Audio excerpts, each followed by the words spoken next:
বর্বর অসভ্য ইহুদিরা আক্রমণ করে, তখন মুসলিম রাষ্ট্র জর্দান বলেন, কুয়েত বলেন, আরব আমিরাত বলেন, তারা নিশ্চুপ ভূমিকা পালন করেন।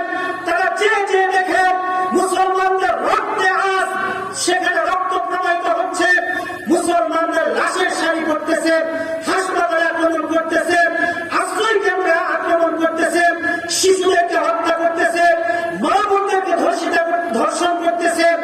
এত করুণ পরিস্থিতি দেখেও আজ আরব বিশ্ব তারা বেহায়াপনার মধ্যে লিপ্ত, তারা নারী নিয়ে লিপ্ত, তারা বিলাসবহুল গাড়ি নিয়ে লিপ্ত, তারা মুসলমানদের পক্ষে কোনো কথা বলে না।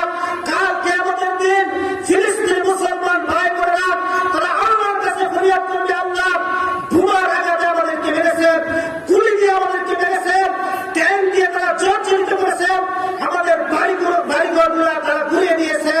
কিন্তু আরব বিশ্ব তাদের ক্ষমতা ছিল, শক্তি ছিল, তারা আমাদেরকে সাহায্য করে নাই, তারা সাহায্যের হাত আমাদেরকে বাড়িয়ে দেয় নাই, বরং তারা বর্বর অসংখ্য ইহুদিদেরকে সাহায্য করেছে। সেই কালকে আমাদের দিন, সেদিন এই আরব শাসকেরা মুসলমানরা আল্লাহর সামনে মুখ দেখাইতে পারবে না। কথা বলেন ঠিক কিনা? মুসলমানদেরকে মানলো হিন্দুরা, উগ্রবাদী হিন্দুরা তারা পিটিয়ে মারল।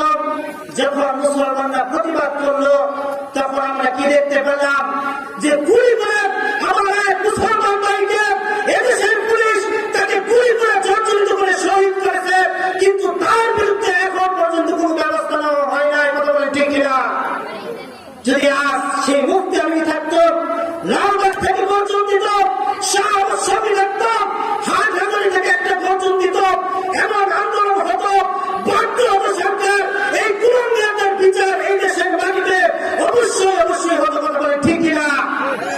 যদি আমার কোন মুসলমান ভাই আঘাতপ্রাপ্ত হয় সিরিয়াতে, যদি আমার কোন মুসলমান ভাই আঘাতপ্রাপ্ত হয় আফগানে, যদি আমার কোন মুসলমান ভাই আঘাতপ্রাপ্ত হয় ইন্ডিয়াতে, যদি আমার কোন মুসলমান ভাই আঘাতপ্রাপ্ত হয় আরাকানে, যদি আমার কোন মুসলমান ভাই আঘাতপ্রাপ্ত হয় বাংলাদেশের ফরিদপুরে, আর আপনি মসজিদে বসে শুধু তসবিহ দিবেন, আপনার অন্তরে কষ্ট না লাগে, আপনি পশ্চিম গেলেও পূর্ব